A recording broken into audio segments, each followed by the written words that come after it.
Deus dos céus, muito parecido com quando você entra na fantasia do mundo de um videogame ou uma ficção científica. A Cabala é reservada para os altos iniciados do judaísmo, não para a plebe. Elevou os povos gentios à categoria de animais e os hebreus à categoria de deuses. Nitidamente e historicamente comprovado, foi a Cabala a principal influenciadora do ocultismo e do gnosticismo atual. Deus exibe-se na terra, nas semelhanças do judeu. Judeu, Judas, Judá, Jeová encarnado, é o homem celeste, o Adão, Cadamon. Os outros homens são terrestres, raça inferior, só existem para servir o hebreu, são pequenas bestas. Cabala de Pentateuco, folha 97, coluna 3. Pode-se dizer, sem dúvida, que o judaísmo moderno é a religião antítese da religião católica. De onde vem esse termo cultura judaico-cristã, se não de iludidos ou enganados por infiltrados da religião católica? Errôneo e sofisticado ensino do Conciliábulo Vaticano II, que diz que não é lícito fazer apologética contra a heresia do judaísmo, porque os judeus fiéis, os judeus crentes, têm uma religião afim e irmã da cristã. Isso é falso, visto que tudo isso foi condenado na doutrina dos pais da Igreja, nos concílios ecumênicos e provinciais, nos estudos de grandes baluartes da fé católica de todos os tempos. A Igreja, quando imperava na cristandade europeia, mandava destruir os livros talmúdicos. Estes falsos católicos são o que a Inquisição chamava de hereges judaizantes. Há fartos e abundantes documentos da Inquisição a respeito destes, que se travestem como católicos, mas por dentro são os filhos da sinagoga. O conteúdo das cartas reveladas deste cripto-judaísmo sacerdotal são espantosos, monstruosas blasfêmias contra o nosso Senhor Jesus Cristo e sua Mãe Santíssima. Um ódio tão feroz e além da autêntica lei dada por Moisés no Monte Sinai. Desde o ano de 633, o quarto concílio de Toledo, intrigado com os metropolitas e bispos de Espanha, Portugal e Gália, segurava nos cânones 58, que são do corpo do anticristo, os bispos, presbíteros e seculares que prestam apoio aos judeus contra a fé cristã, são sacrílegos e estão excomungados. E uma das armas do maligno, sem dúvida, é a Cabala, uma filosofia mística judaica que acredita que existem ensinamentos escondidos no Velho Testamento, que só podem ser interpretados através do conhecimento especial. Surge entre os judeus por volta do século XII, misturando várias crenças místicas com os ensinos da Torá. De acordo com a Cabala, o Velho Testamento é a palavra de Deus, onde podemos encontrar as respostas para tudo. Mas muitas dessas respostas estão escondidas em metáforas e símbolos.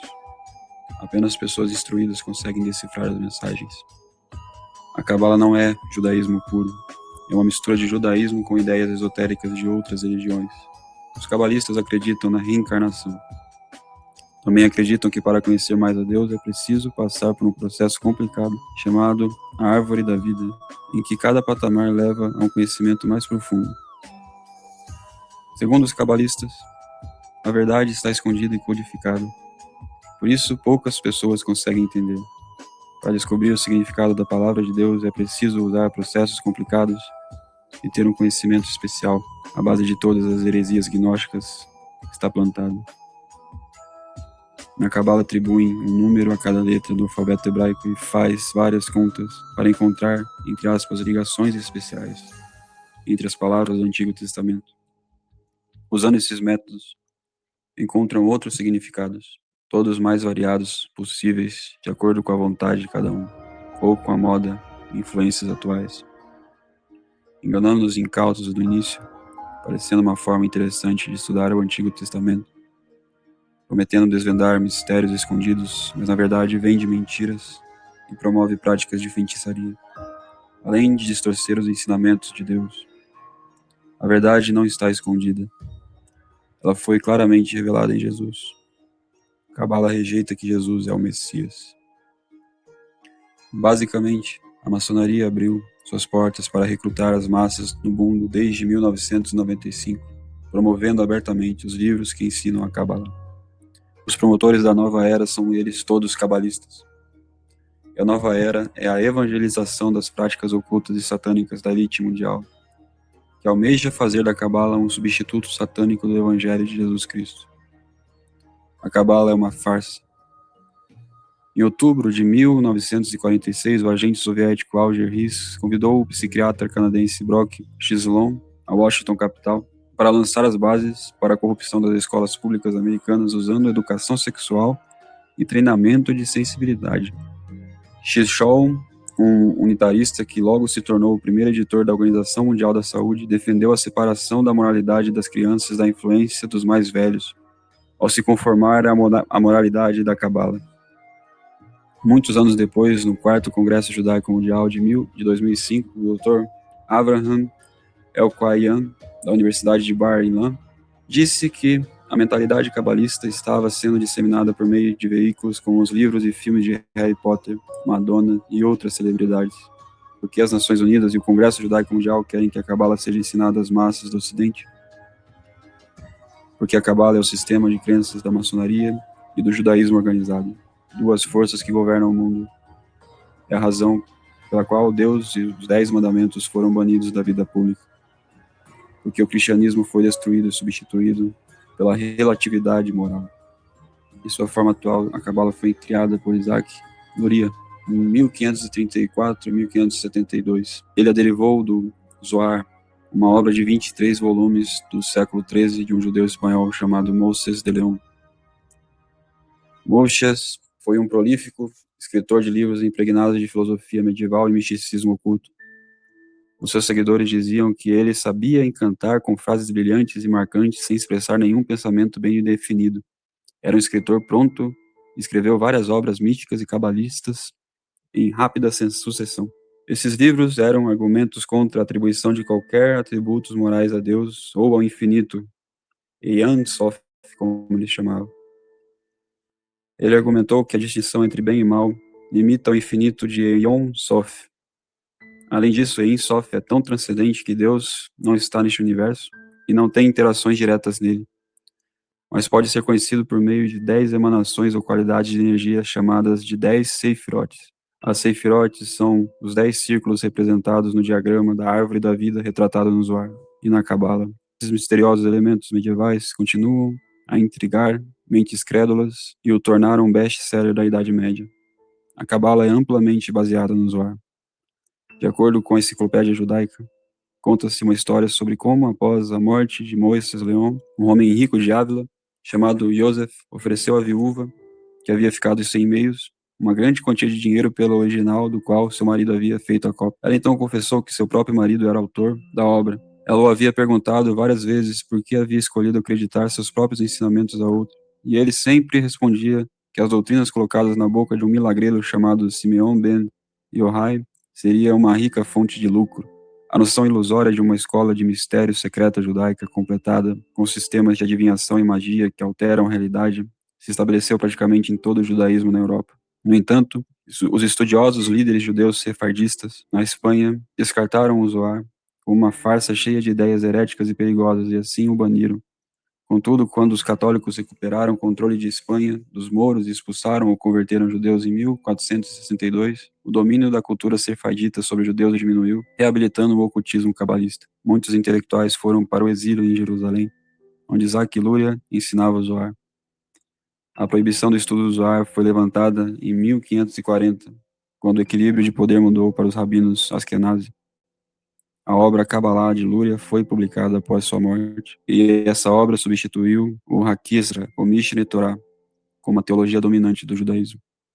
A principal razão para a integração da Kabbalah foi por ela sustentar a crença na chegada do Messias, e com ele o domínio judaico no mundo. Os rumores se espalharam como fogo quando anunciavam que a chegada do Messias estava próxima. Em meio a esse desejo fervoroso, o infame cabalista Sabbatai Zevi anunciou em Esmirna, em 1666, que ele era o Messias. Mais de 1 milhão de judeus em todo o mundo se tornaram seus seguidores. Sabbatai Zevi pregou a doutrina satânica do louvado seja aquele que permite o proibido. Ele raciocinou que fazer o bem mantém o universo muito equilibrado e retarda o retorno de Deus. Logo, o pecado é virtude e a observância da moralidade da Torá era o pecado. A essência do satanismo é virar o bem e o mal de cabeça para baixo. O movimento de Sabbatai Zevi prosperou até que ele prometeu derrubar o califa de Istambul. O califa mandou prendê-lo e deu-lhe a opção de se converter ao Islã ou ser executado. Sabbatai Zevi se converteu sem hesitação. Após a conversão ao Islã, foi um pouco exagerada para muitos rabinos que excomungaram os sabatianos. No entanto, um núcleo de seguidores se converteu com ele, porque a lei era fazer o proibido. O rabino Martin Altman acredita que um número desconhecido de seguidores de Sabbatai retornou à corrente principal do judaísmo e permaneceu como praticantes secretos do culto. O sabatismo foi para a clandestinidade e dentro de um século teve um renascimento como o culto semi-secreto de Jacob Frank. Quando o ramo Illuminati de Adam Weishaupt foi expulso, Amschel Meyer Rothschild colocou Frank e seu culto em Frankfurt como o novo chefe dos Illuminati. Frank seguia a estratégia de Sabbatai Zevi, de fingir se converter a uma religião alvo para se infiltrar e destruí-la. Frank mais tarde voltou para a Polônia com seus seguidores e se dizia convertido ao catolicismo.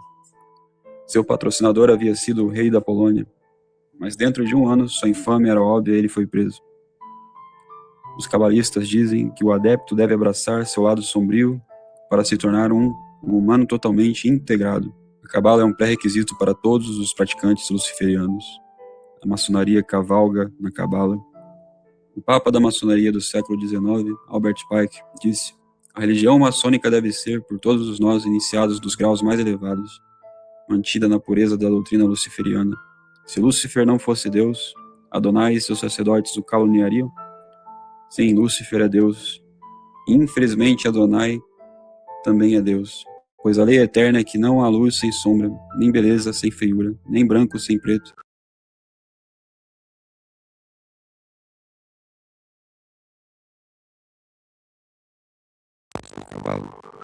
É a razão pela qual nossa civilização está abundando violência, sexo e ocultismo.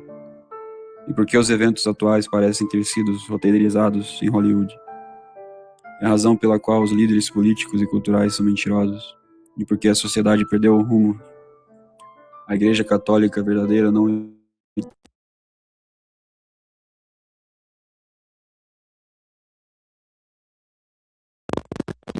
os considerados.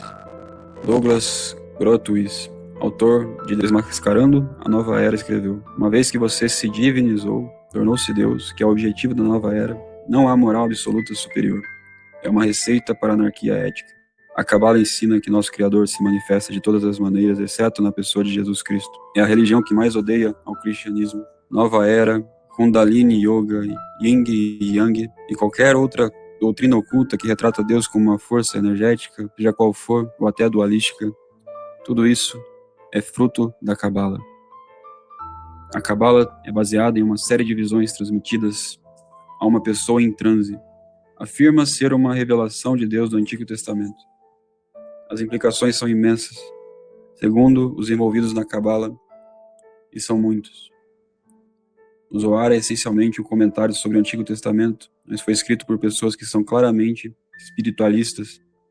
Um espiritualista é uma pessoa que consulta os mortos e que consulta familiares e espíritos. Em outras palavras, o Zohar, que é o fundamento da Cabala, é na verdade uma obra de ocultismo. O Zohar nunca existiu antes da Idade Média. Afirma ser autêntico, mas não é.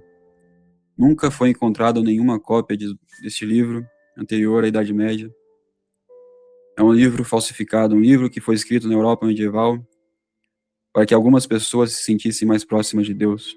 E essa, entre aspas, experiência de Deus nos revela a maneira de como o autor do Zohar se aproximou dele, entrando em transe e escrevendo aleatoriamente sem saber o que suas mãos estavam escrevendo.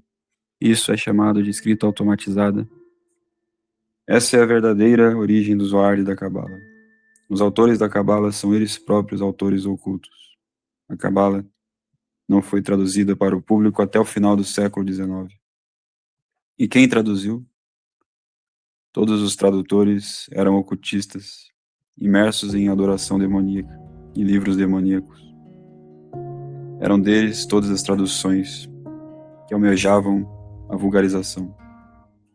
Cito-os: Eliphas Levi, MacGregor Matters, Blavatsky, A Esfera, Estes são os principais autores dos livros traduzidos da Cabala. Eliphas Levi é o autor que liderou o renascimento oculto de 1800, que reviveu o satanismo e o luciferianismo. Ele escreveu muitos livros sobre rituais de magia negra e como ter contato com espíritos demoníacos. MacGregor Matters atende por vários nomes. Ele é um dos 3 fundadores da Occult Society, a sociedade ocultista, conhecida como Golden Dawn. Esta é uma sociedade demoníaca, não porque nós dizemos, mas eles mesmos o dizem. Esta é uma das sociedades ocultas que cobiça a possessão demoníaca. MacGregor Matters também é um dos mentores do grande satanista Aleister Crowley. A primeira tradução da Cabala para o inglês foi feita por MacGregor, e ele viveu no Reino Unido a maior parte de sua vida, onde recrutou muitas das elites para sua sociedade oculta Golden Dawn. Madame Blavatsky é a fundadora da Teosofia.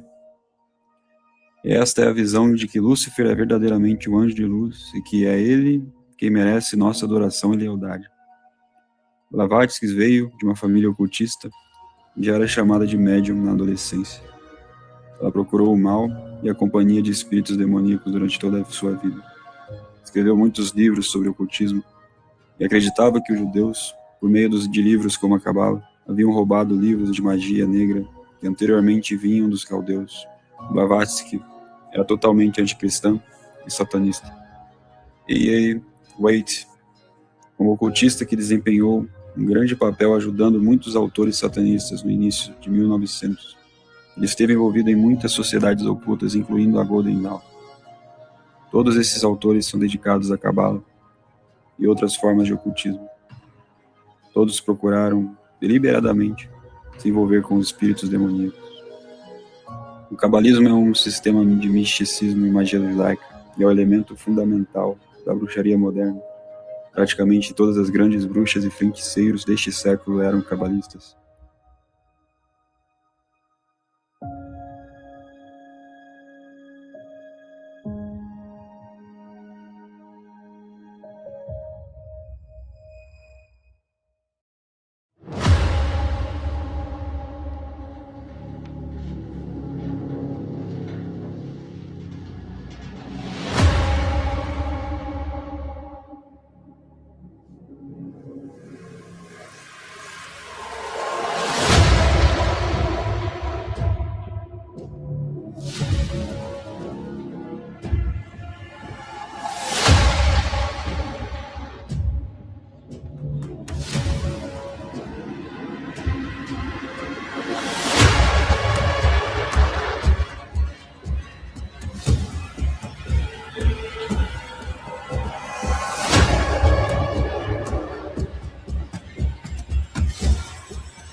Another very interesting tangent, which is relevant to us, and it is in my notes.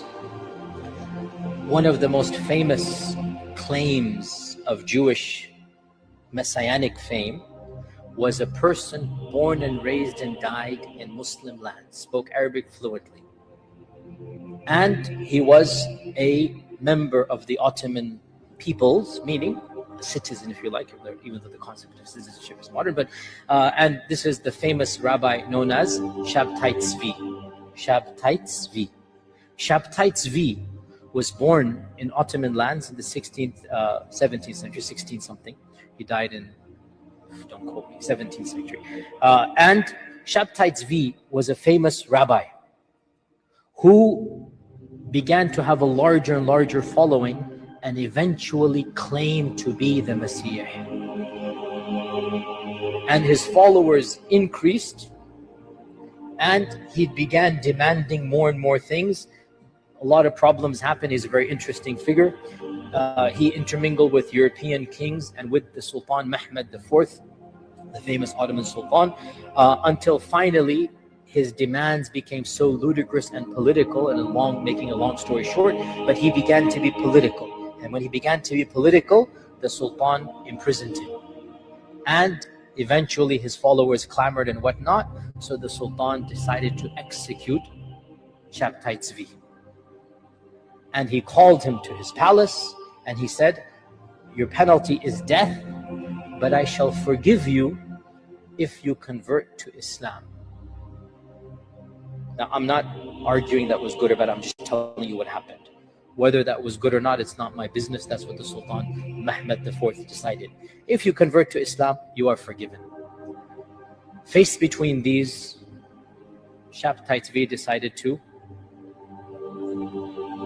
convert to Islam, which caused a great crisis amongst his followers. Because if he's the Messiah, what are you going to do now, right? It caused a huge crisis. He had thousands of followers, and they all thought that he's going to be the Messiah, bring the kingdom of David back, this and that. And lo and behold, he embraces the Shahada in public. He takes off the turban of the Yahud and he wears a big Ottoman turban. MashaAllah, tabarakallah. In those days, your clothing would tell you apart. He had the clothing of a rabbi. And in the presence of the Sultan, he took off his rabbi cloak and he wore the Ottoman, I'm not joking, it's not a joke, he wore the Ottoman turban and he said the Shahada and he said he's a Muslim. What are his followers going to do? Massive chaos, confusion. Some of them, I think the majority, ended up either saying this is a ruse or a tactic, or converting with him. A small group left him. So this turned out to be one of the most bizarre conversions in Islamic history, because what happened was his followers, in fact he himself, became half Jew, half Muslim. He observed Ramadan, but he observed the Sabbath as well. He read some Quran, but he also read the Hebrew. So he had this new thing that came about. And his followers were called Donmeh, which was a derogatory term by the Ottomans, by the Muslims of the time. Donmeh, there is no English equivalent. There's no English equivalent. It means convert, but not with a positive connotation, like a traitor convert. Like there is no English word. A convert, but not like a positive convert. You've turned your back and left, and you've come, but yeah, we're not, like a big question mark, that type.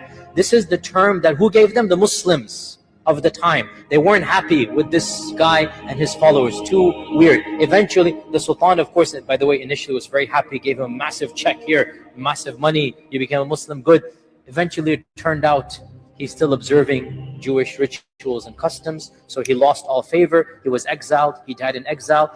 His followers, who are now outwardly Muslim, inwardly continue to be what are called crypto Jews. Okay? And their numbers increased, and they are still around in Turkey, the Donmeh.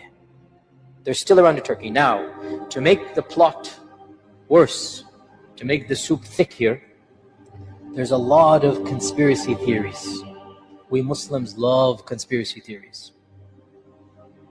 And the problem with conspiracy theories is they're so ludicrous, except for the ones that are true. This is the problem. And you can't really tell the true from the falsehood until Allahu A'lam. So conspiracy theories are a problem. Nonetheless, I'm narrating the conspiracies. I'm not endorsing them, please. Okay? So when Fox News comes and misquotes me those 10 seconds, please go back to this clip that I'm saying here right now, that I'm simply narrating so that you should be aware. I'm not endorsing the conspiracy theories at all. The conspiracy theories that were started from that time frame, and they lasted up until today, they are there.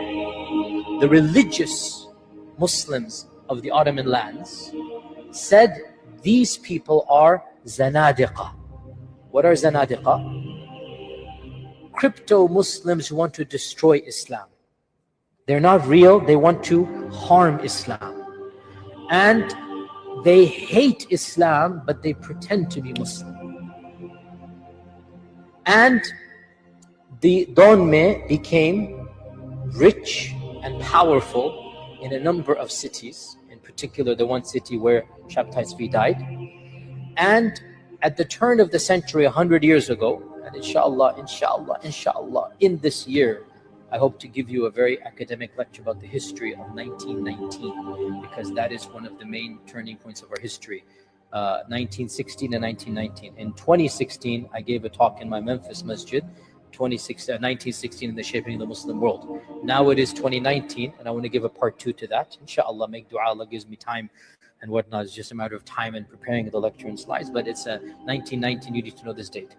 Around this time, 1919, around this time, a little bit before and after, around this time, a group called the Young Turks were formed.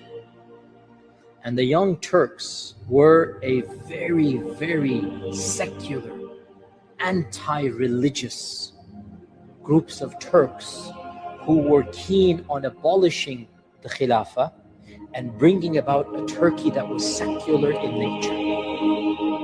Now, what I'm about to tell you is true.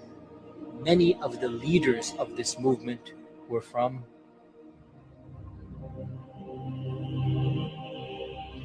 in particular, a very, very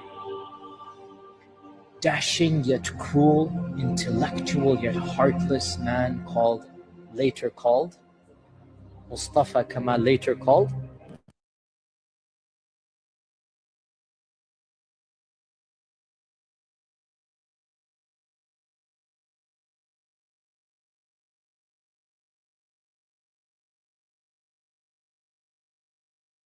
I'm simply telling you the perception about the motives of the Donme, and then I will tell you factually, Ataturk hated Islam. Ataturk mocked Islam. He was not a believer in Islam at all, and it's very clear that he considered Islam to be something that caused his people and nations to be backward. And if he wanted to, if he was able to, he would ban the religion. He did enough damage to the religion as it is. As you know, he shut down the madrasas, he abolished the Khilafah, he abolished the Grand Mufti, role of the Grand Mufti, he made the court system secular, got rid of all of the Sharia, he made the Quran to be recited in Turkish during the Salah. The adhan was recited in Turkish, not in Arabic anymore. Instead of Allahu Akbar, they said something in Turkish. That was his whole point, to make everything clear. So Ataturk is from the Donme. You understand where conspiracy theories come from. And not just him, but many of those who followed him. Do you understand how this is relevant to Dajjal? It's not coming out of there. Shabtai Tzvi claimed to be Messiah. And all of this and these things. Olá, amigos da história, muito bem-vindos ao canal. Hoje vamos falar de um encontro inusitado, quase improvável, mas real. Vamos falar dos dias em que o poeta português Fernando Pessoa se encontrou e até jogou uma partidinha de xadrez com o homem tido como o mais perverso da Inglaterra, considerado pela própria mãe a besta do apocalipse. Estamos falando do Aleister Crowley. Foi na década de 30 do século XX em Lisboa. O mago viajou de navio para encontrar o poeta. Antes disso, os dois já trocavam cartas e nutriam certa admiração e muita curiosidade um pelo outro. Essas correspondências alimentariam depois as obras da dupla, cada qual na sua área. Fernando Pessoa na literatura e Crowley na sua vida mística e polêmica. Ele também foi escritor, poeta e pintor. Mas quem era mesmo esse homem esotérico e louco, pelo amor de Deus? Bom, ele foi assim uma espécie de astro do ocultismo, influenciou um monte de gente importante e fundou uma espécie de doutrina filosófica e religiosa chamada Telema, baseada na revelação de um ser espiritual. Ele se dizia um profeta da nova era. A regra principal dessa doutrina era: faz o que tu queres, pois há de ser tudo da lei. Como cantava lá o Raul Seixas, naquela música Sociedade Alternativa, ali na época em que ele andava na companhia de outro futuro mago, o Paulo Coelho. Mas isso aí já é outra história. Então, voltando ao nosso mal afamado Aleister Crowley, que se considerava o próprio anticristo, a besta de número 666, e que era, na verdade, filho de um homem religioso conservador cristão. Depois de adulto, ele herdou uma fortuna e saiu pelo mundo. Fez viagens para terras exóticas, praticou muitos rituais de magia, envolvendo aí tortura de animais, orgias sexuais e drogas. Experimentou de tudo e mais um pouco. Ele teve influência das ideias de autores como o importante e genial François Rabelais, que escreveu Gargantua e Pantagruel. Ele misturou um pouco de neopaganismo, mitologia egípcia, cabala, yoga, sociedades secretas e outras cositas más aí para a gente fazer um resumão, tá? E onde é que entra o Fernando Pessoa nessa história? Bom, o nosso autor, dono de vários heterônimos, de múltiplas personalidades, diversos alter egos, cada um escrevendo no estilo, certamente já conhecia a fama do mago maldito, mas também era pessoalmente interessado em ocultismo, espiritismo e reencarnação. Chegou a psicografar mensagens do além, né, dos mortos. Dizia que era vidente. E olha que coisa intrigante, ele também praticava astrologia. Foi numa dessas que o Pessoa afirmou que o horóscopo, o signo lá do Aleister Crowley, não estava correto. Pronto. O mago ficou sabendo e não só concordou com o escritor português, como disse que ficaria muito contente se fosse informado da situação atual dele lá no mapa astral. O fato é que, depois de trocarem correspondência, o Crowley, já mais velho, mais maduro, assim, desembarcou em Lisboa em 2 de setembro de 1930 e trouxe a tiracolo uma namorada de 19 aninhos que virou a cabeça do Fernando Pessoa, na época com 42 anos de idade. Ele e a moça depois também trocariam cartinhas. Mas tudo indica que o Crowley fugiu sem pagar a conta do hotel e, para justificar esse sumiço, os dois escritores aparentemente criaram uma história dramática, uma novela cheia de mistério em que haveria uma suposta carta suicida do Crowley, que na verdade teria sido, sim, assassinado, empurrado de uns rochedos no mar, no caso conhecido como Boca do Inferno. Caso que confundiu até a polícia e a imprensa da época, mas tudo também não teria passado de uma grande encenação e de autopromoção do mago, com a participação de Fernando Pessoa. O português morreria 5 anos depois de cirrose hepática. Já o inglês só morreria aos 72 anos em 1947. E até hoje ele inspira música, cinema, TV e quadrinhos. É isso aí, pessoal. Gostou dessa história? Então, por favor, sigam o canal, deixem um like e até a próxima com uma história a mais.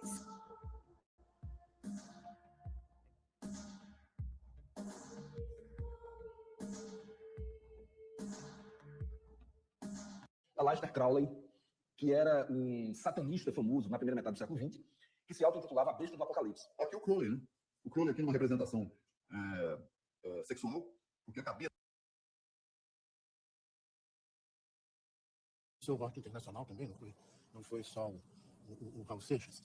O Raul foi influenciado e ele se encantou com essa ideia radical através do intelectual que chegou junto dele, que era o Paulo Coelho. Raul wanted to join AA. Marcelo Mota was the world leader. He took Aleister Crowley's place. Aleister Crowley died of too much heroin killed 11 elephants in his body, something like that. E o Raul levou isso tão longe quanto ele pôde. Então ele o artista mais contracultural que teve no Brasil foi o Raul Seixas, verdadeiro representante da contracultura. Muito mais que os outros baianos, Caetano, Gil, que tinham conhecimento da contracultura. Já fui Pantera, já fui hippie, beatnik, tinha o símbolo da paz pendurado no pescoço, porque nego disse a mim que era o caminho da salvação. Eu conheci o Raul Seixas e Paulo Coelho através de Marcelo Ramos Mota, que era meu instrutor na OTU, que é uma ordem paramaçônica e que segue a lei de Telemann. O Marcelo Ramos Mota achou por bem colocar ambos, Paulo Coelho e Raul Seixas, sob a minha tutela como instrutor. Foi colocado que a ordem OTO era uma ordem do diabo. E eu, pela primeira vez, o Euclides se dispôs a falar, publicamente, sobre essa ideia dele. A palavra demônio foi muito deturpada.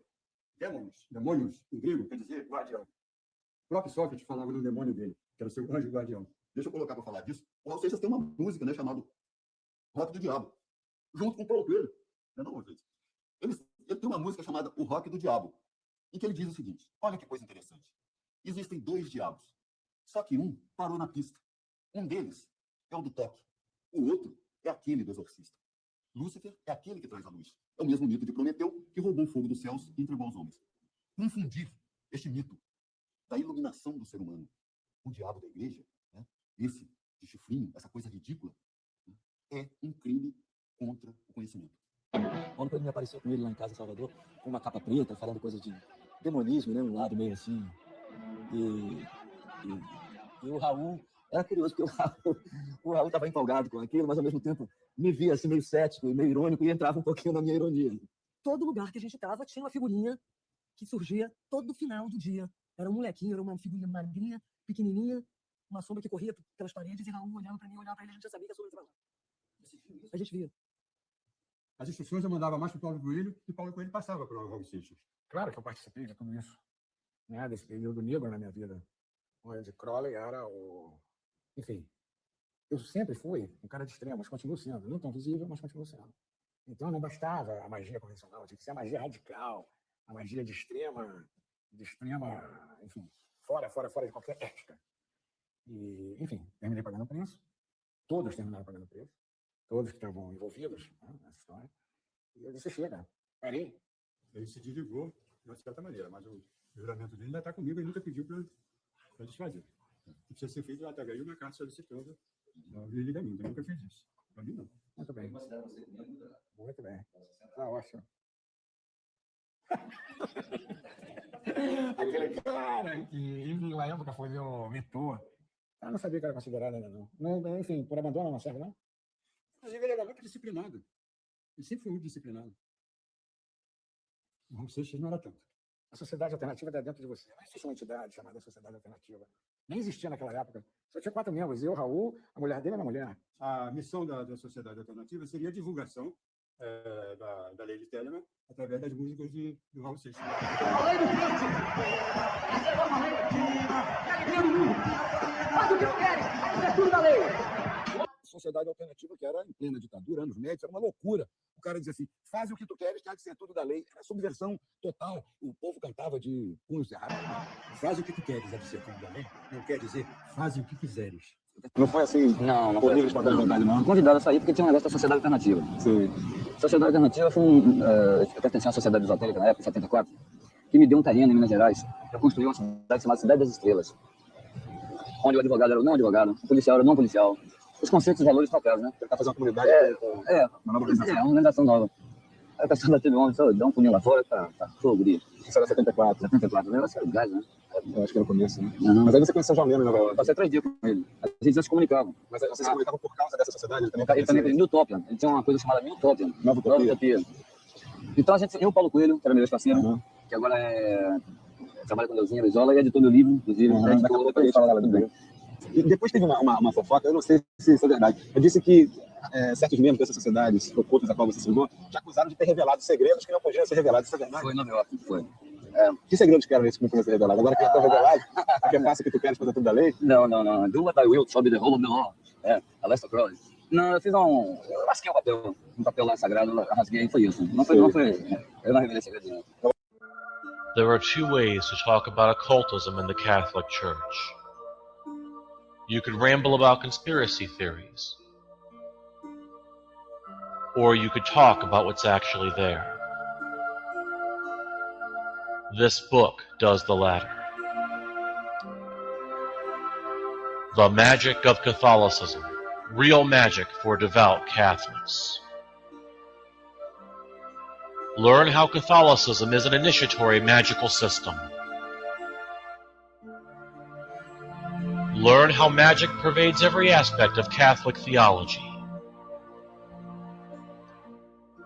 Learn how the Church implements her magic in actual practice. And most importantly, learn how to make this magic work for you. The Magic of Catholicism.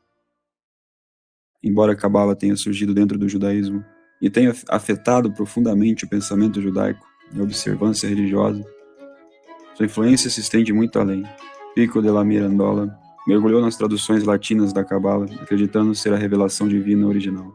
Perdida há muito tempo e agora finalmente restaurada, a Cabala permitiria aos europeus compreender Pitágoras, Platão e os segredos da fé católica. Pico afirmou que nenhuma ciência pode nos convencer melhor da divindade de Jesus Cristo do que a magia e a Cabala.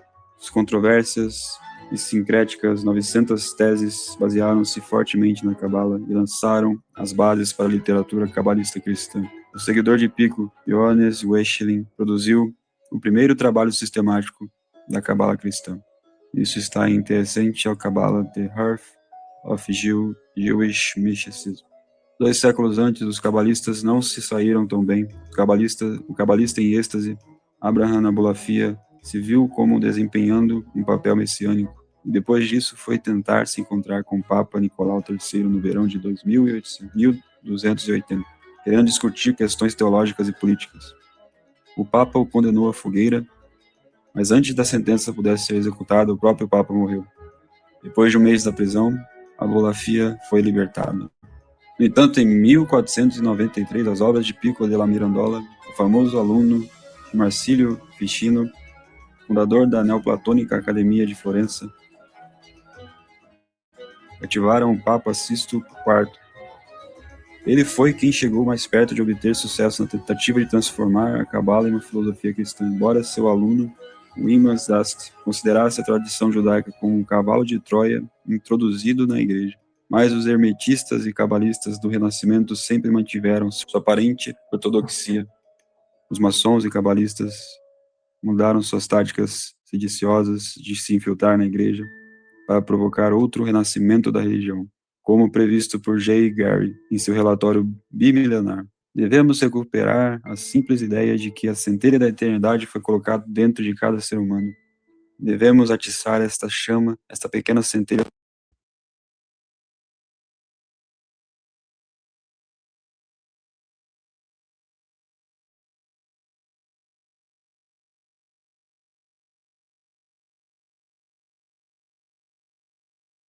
sagrado de carregar esta tocha por todo o planeta. Vamos tocar a trombeta do jubileu e anunciar este próximo renascimento entre o governo, educação, artes, mídia, negócios e religião. A gnose da Cabala é bem conhecida pelos estudiosos judeus. Em um artigo citado na Enciclopédia Judaica, vemos a íntima relação entre o gnosticismo e a Cabala.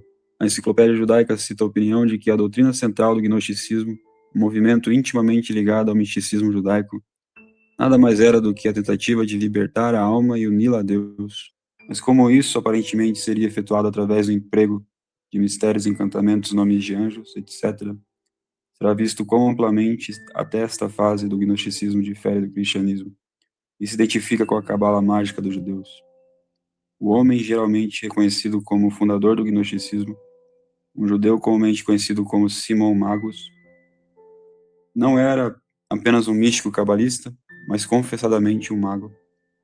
Instituiu um sacerdócio dos mistérios e praticou artes ocultas e exorcismo.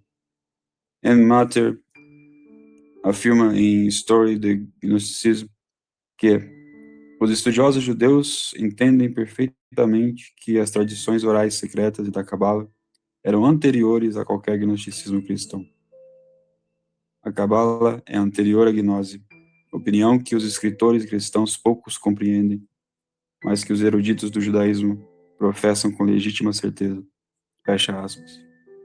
Em algumas notas sobre várias seitas gnósticas e sua possível influência na maçonaria, observa-se que a tradição oral secreta dos cabalistas os confirma como sendo gnósticos. Entre aspas, essa alegação de posse de uma tradição oral secreta conhecida sob o nome de Cabala confirma a concepção dos gnósticos como cabalistas e mostra o quanto eles se afastaram do ensino cristão. Pois apenas essa ideia de uma doutrina para os ignorantes e outra para os iniciados, os gnósticos restauraram o próprio sistema que o cristianismo veio destruir. O autor Nesta Webster concorda com M. Matter e outros historiadores que o gnosticismo envolveu uma tentativa de cabalizar o cristianismo.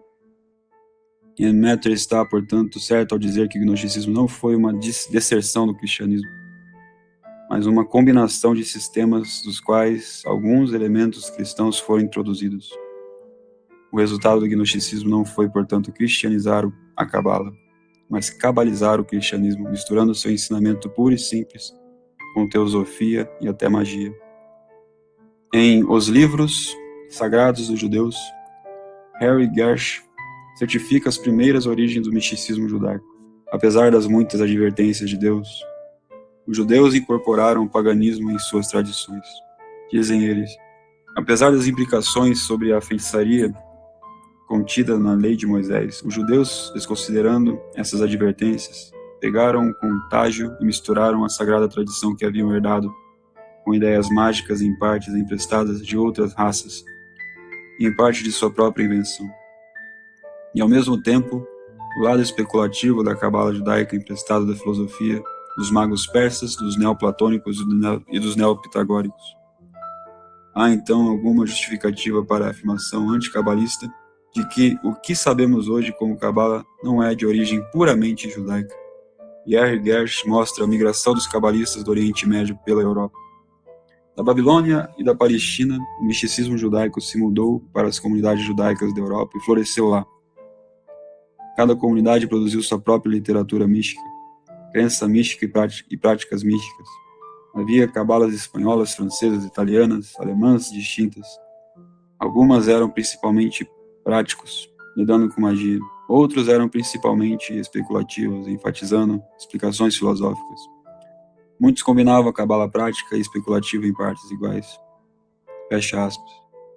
Após todos esses relatos, que são pouquíssimos, comparado à imensidão de documentos sobre o assunto, os católicos devem se guardar e perceber que a semelhança de discursos dos ocultistas e dos conciliares não é uma mera coincidência. A sede foi usurpada por satanistas.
Padre de Lubac relata: na noite de sua eleição, em 16 de outubro de 1978, do balcão da Basílica de São Pedro em Roma, o cardeal Karol Wojtyła, agora mais conhecido como João Paulo II, saudou Mickiewicz como uma personificação da fé católica e da liberdade.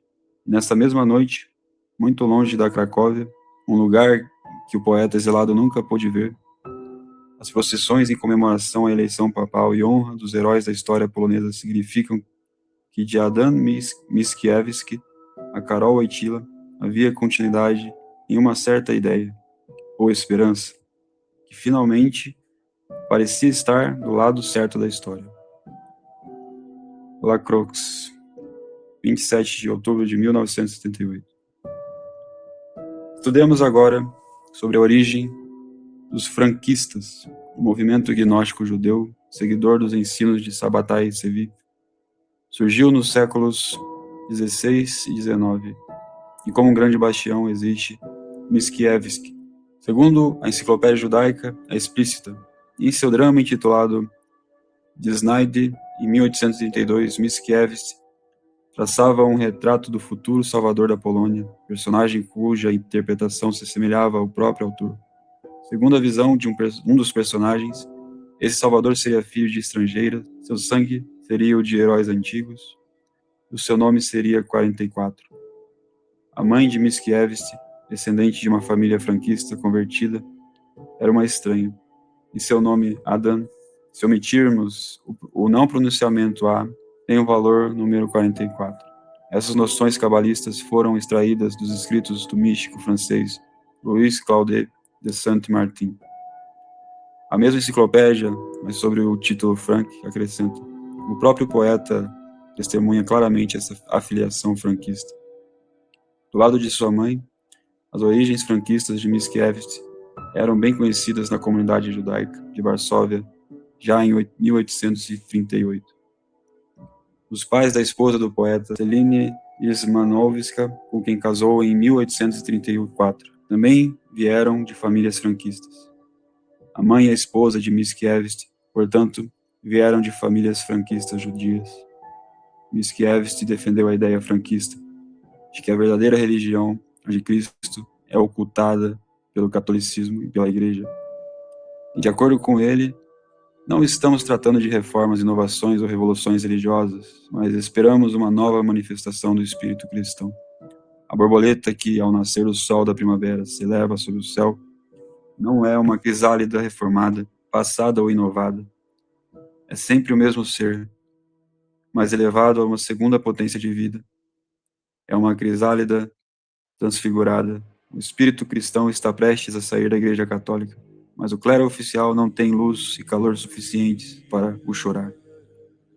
Este espírito de subversão, sob o pretexto de revelar a verdadeira religião oculta, pode ser encontrado precisamente no Concílio Vaticano II.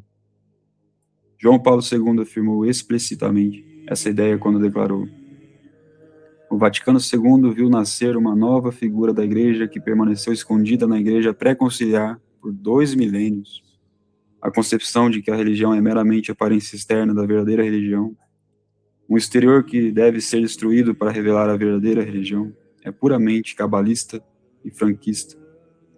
Como explica Gerson e Scholem, essa verdadeira religião é, segundo o franquista, revista por várias legislações e religiões. Portanto, para chegar à fonte do bem é necessário vestir todos os casacos e desprezar também a todos, para ir através de todas as religiões e revogar para si todas elas. Essas aparências externas devem ser destruídas, pois Jacob Frank quer ver convulsões políticas e a queda da própria Igreja, para onde ele enviou milhares de seus seguidores. Além disso, o antipapa João Paulo II, natural da Cracóvia, santuário do franquista, foi ordenado sacerdote pelo cardeal arcebispo da Cracóvia, descendente da família franquista Komorowski, convertido ao catolicismo em 1759. E dizendo mais, seu conselheiro e amigo íntimo era Jerzy Turowiecki, um descendente da família franquista Turowiecki. Ainda na mesma linhagem que liga João Paulo II a Mickiewicz, o padre jesuíta Henry, que veio da mesma escola de um dos pais dos fundadores da reforma do Concílio Vaticano II, declarou: pode o espírito evoluir uma verdade imutável mantida, graças apenas a uma revolução simultânea e correlata de todas as noções? Uma teologia que não é progressista é uma falsa teologia. Fecha aspas. E para piorar, João Paulo II afirmou sem rodeios sua ligação com os judeus e o judaísmo. Ele diz: eleito a sé de Pedro, guardo na alma aquilo que tem raízes profundas na minha vida. Durante minhas viagens apostólicas pelo mundo, procuro sempre me encontrar com representantes das comunidades judaicas. Mas para mim, a visita à sinagoga de Roma foi sem dúvida uma experiência excepcional. Durante essa visita memorável, defini os judeus como irmãos mais velhos na fé. Essas palavras resumem o que disse o concílio e aquilo que não pode ser senão uma profunda convicção da igreja. Essas pessoas extraordinárias sempre trouxeram consigo sinais da eleição divina. É verdade que Israel pagou caro por sua eleição. Talvez seja por isso que eles se tornaram mais parecidos com o Filho do Homem, Jesus. João Paulo II nada disse além do que já havia dito Adam Mickiewicz, que claramente exerceu sobre ele uma profunda influência. Diz ele, o privilégio único da revelação feita ao povo hebreu foi que preparou a revelação final. Mas este povo fica uma impressão que lhe atribui um papel para o futuro. Mas os países habitados por nossa raça, a Polônia, os grãos de verdade que chegaram até nós foram conquistados por um esforço de espírito. Restam milhões de homens pertencentes a um povo conhecido, a um povo que é o mais antigo da Europa, o mais antigo de todos os povos civilizados, o povo judeu, que do fundo das sinagogas não cessa há séculos de gritar, gritos aos quais nada no mundo se parece. Aqueles gritos dos quais a humanidade perdeu a tradição. Os judeus são, supostamente, os últimos portadores de uma tradição que foi deixada para trás por toda a humanidade. João Paulo II. Nessa visão, os não-judeus devem ir para o povo escolhido e retornar à tradição submetendo-se aos rabinos deste último. O grão-mestre do Grande Oriente da Itália prestou homenagem à memória e ao legado de João Paulo II como tal. Para nós, é a morte daquele que derrubou Clemente XII e a condenação da maçonaria por seus sucessores. É a primeira vez na história da maçonaria moderna que o líder da maior religião ocidental morreu sem estar em estado de hostilidade contra os maçons. Pela primeira vez na história, os maçons podem homenagear o túmulo de um papa, sem ambiguidade.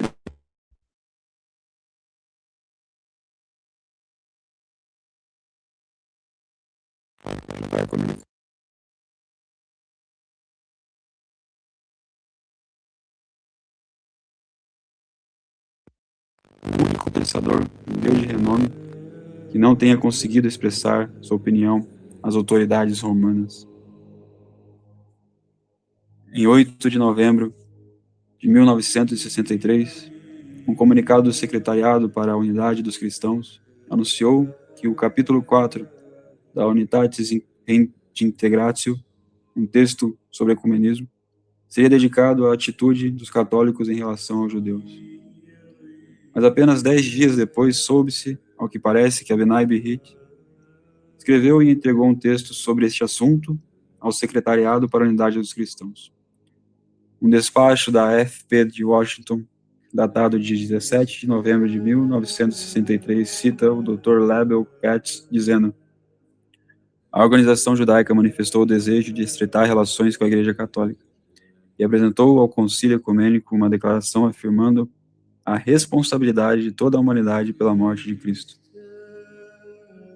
tirando assim a responsabilidade da morte de Cristo, do deicídio dos judeus.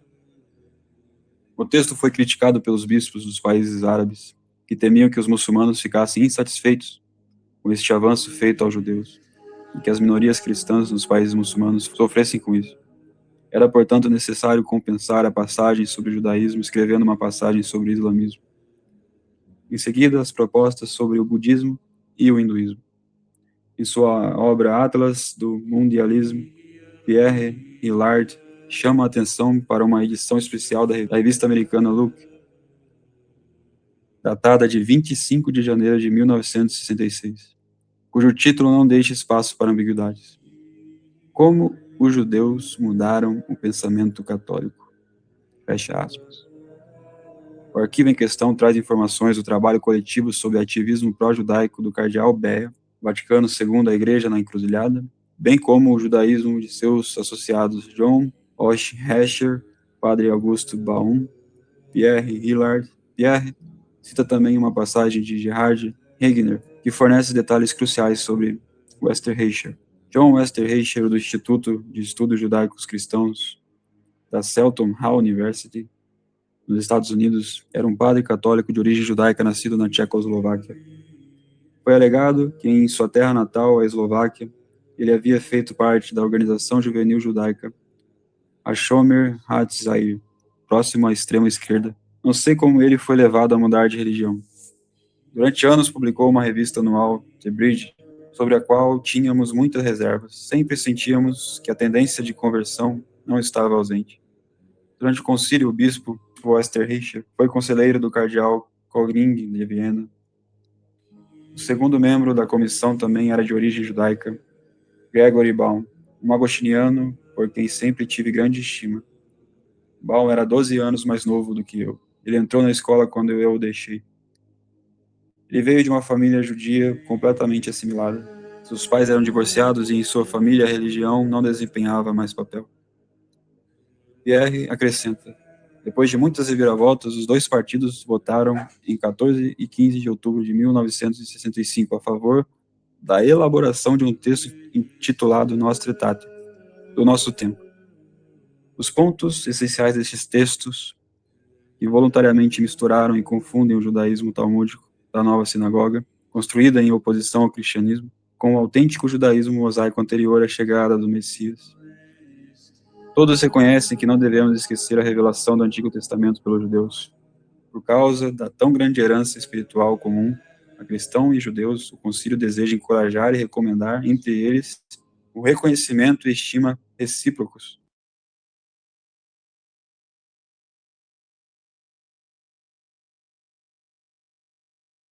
Os nossos tempos não são responsáveis pela paixão de Cristo. Essa declaração foi saudada por unanimidade pelo Congresso Judaico Mundial e seus aliados, um texto considerado um desvio nas relações judaico-cristãs. Outra evidente obra de Satanás foi a legalização da cremação para os católicos. A verdadeira igreja sempre considerou a cremação um grande mal. Isso remonta a 1300, quando o Papa Bonifácio VIII declarou que qualquer católico que procurasse a cremação para si mesmo fosse excomungado. Em 15 de dezembro de 1886, Sua Santidade, o Papa Leão XIII, decretou que se alguém fizer um pedido público para ser cremado e morrer sem se retratar deste ato pecaminoso, que fosse proibido dar-lhe um funeral e um sepultamento eclesiástico. O Código de Direito Canônico de 1917 tornou o ensinamento da Igreja muito claro. O cânon 1203 afirma que os corpos dos fiéis devem ser enterrados e sua cremação é totalmente condenada. E o cânon de 1240 nega o enterro eclesiástico, consequentemente a missa de Requiem, para aqueles que ordenam sua própria cremação, mesmo que a ordem não tenha sido cumprida, a menos que tal ordem tenha sido retirada antes do falecimento. Eis a verdadeira razão pela qual a cremação foi promovida desde a Revolução Francesa, e mais especialmente desde o final do século XIX, e pode ser resumida em uma palavra: maçonaria. Uma circular publicada pelos maçons na última parte de 1800, afirmando assim: a Igreja Romana lançou um desafio ao condenar a cremação. Os maçons devem empregar todos os meios para difundir o uso da cremação.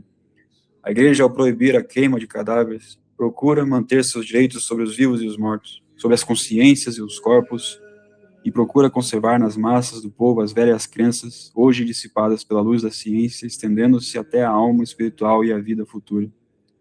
Conforme observado no parágrafo 1 da última declaração do Vaticano modernista sobre cremação, com a instrução Pian et Constantin de 1963, o então Santo Ofício estabeleceu todas as medidas necessárias devem ser tomadas para preservar a prática de enterrar reverentemente os fiéis falecidos, acrescentando, no entanto, que a cremação não é per se oposta à religião cristã, e os sacramentos e ritos fúnebres não devem ser mais negados àqueles que pedirem que sejam cremados, sob a condição de que essa escolha não tenha sido feita por meio de uma negação dos dogmas cristãos, a animosidade de uma sociedade secreta, ou ódio da religião católica e da Igreja.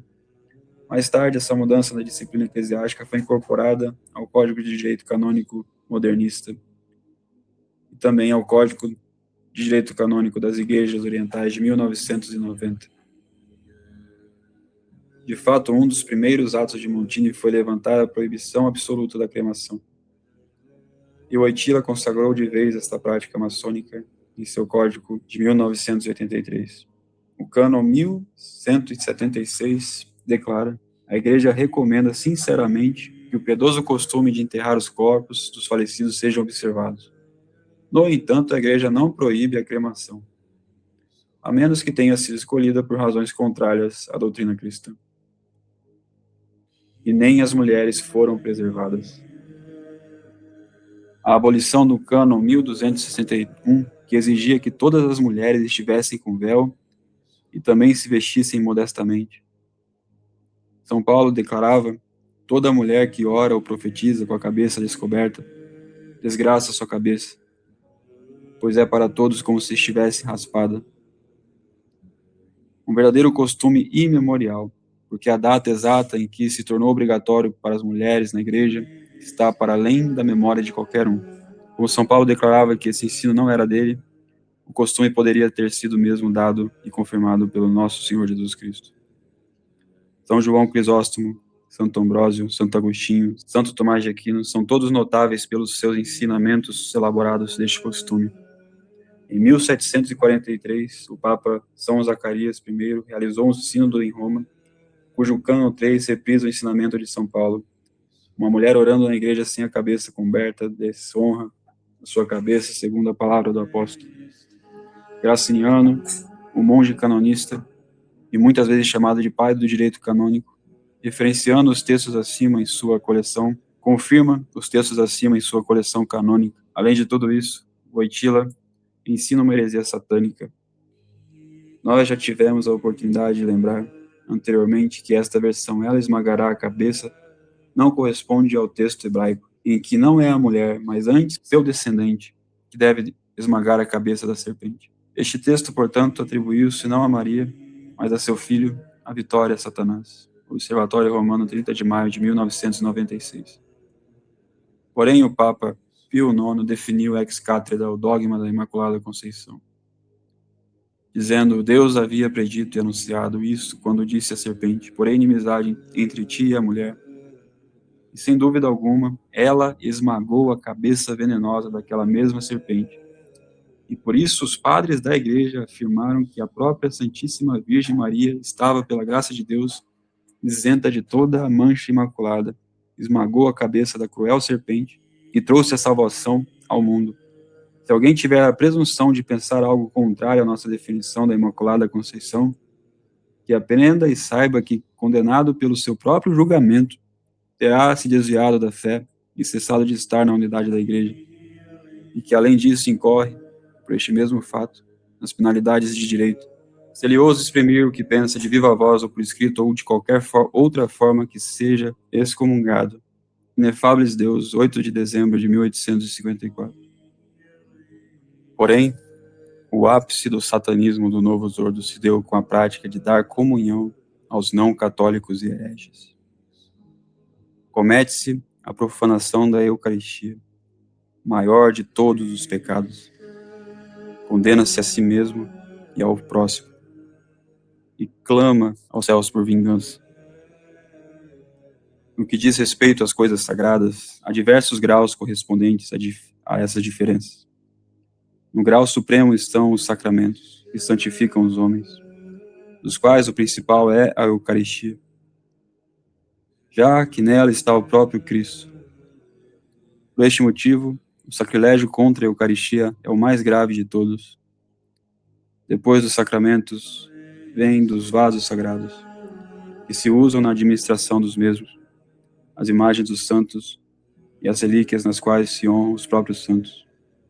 Em seguida, o que pertence aos ornatos da Igreja e seus ministros. E, finalmente, aos bens imóveis destinados ao sustento dos ministros. Quem quer que viole o que aqui está enumerado, peca e incorre no crime de sacrilégio. Santo Tomás de Aquino. Eis o porquê de Satanás fazer guerra à Santa Missa. Ele odeia todos os sacramentos, especialmente a Eucaristia e a penitência. Em nossos dias assistimos com perplexidade a inúmeros insultos ao sacrifício eucarístico. É seu plano diabólico levar os fiéis a comunhões sacrílegas, pois deste modo ele consegue tanto profanar a dignidade deste augusto sacramento, como também ganhar as almas para o inferno, através do pecado da indiferença. Notem o que diz São Paulo: todo aquele que comer o pão ou beber os cálices do Senhor indignamente será culpável do corpo e do sangue do Senhor. O apóstolo fala à comunidade de Corinto, onde parece estar ocorrendo graves profanações. Essa é a razão porque entre vós há muitos adoentados e fracos, e muitos mortos. Deus permite que as mazelas se perpetuem para arrependermos-nos e não sermos condenados com o mundo. O que os católicos acham de infiltrados que odeiam a Cristo? O que os católicos acham que eles vão fazer com a Eucaristia?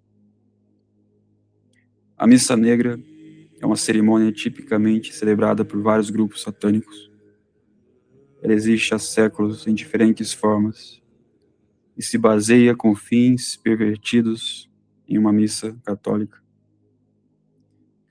Pegam a missa católica e a invertem, zombando intencionalmente da celebração católica. Os participantes costumam usar uma hóstia eucarística consagrada e profaná-la, usando-a de maneiras obscenas. Esta é uma das razões pelas quais os tabernáculos da Igreja Católica têm fechaduras e porque algumas paróquias têm um porteiro ao lado de uma fila da comunhão.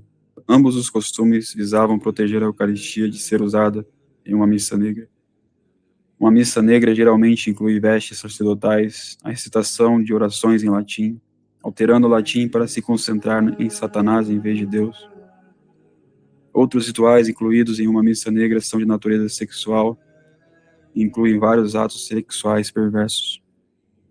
O objetivo de uma missa negra é exatamente o oposto de uma missa católica. Jesus instituiu a celebração eucarística para fortalecer nossa comunhão com Deus, enquanto a missa satânica semeia divisão e confusão.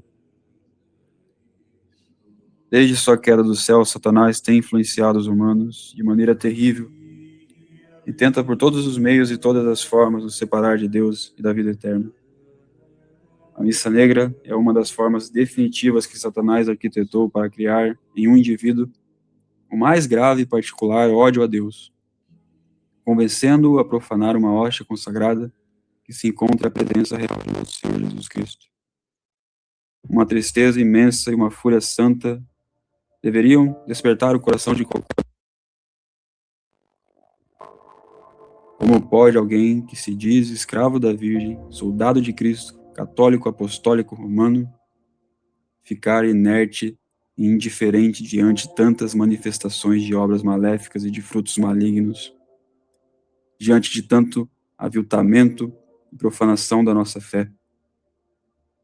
Sejamos pujantes e aguerridos, roguemos com os céus que clama por vingança, roguemos com os mártires pela santa justiça, roguemos com a igreja triunfante em nossas ladainhas de todos os santos, roguemos a Nossa Senhora que esmaga a cabeça da serpente, roguemos com fervor e com aquela violência que Cristo nos chama a desejar pelo reino dos céus. Senhor, derrame a vossa cólera nas nações blasfemas e destrua toda a iniquidade, para que impere em todos os corações e em todos os povos o nosso Senhor, Cristo Rei.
Filósofos e pensadores que moldaram a realidade atual são, na verdade, feiticeiros.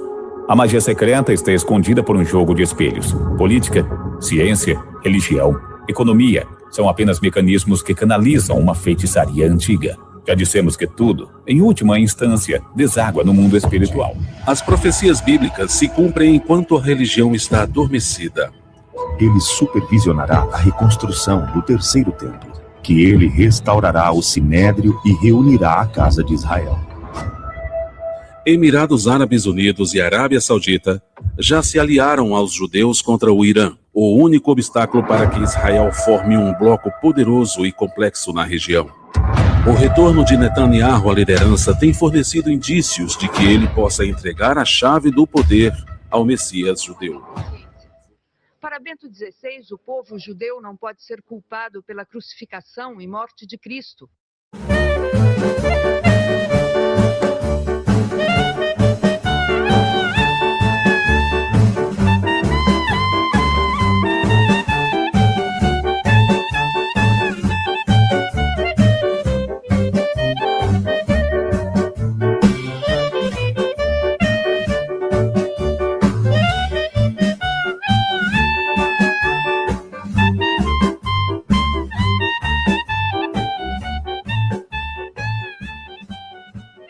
Igreja Anglicana e a Reforma na Inglaterra.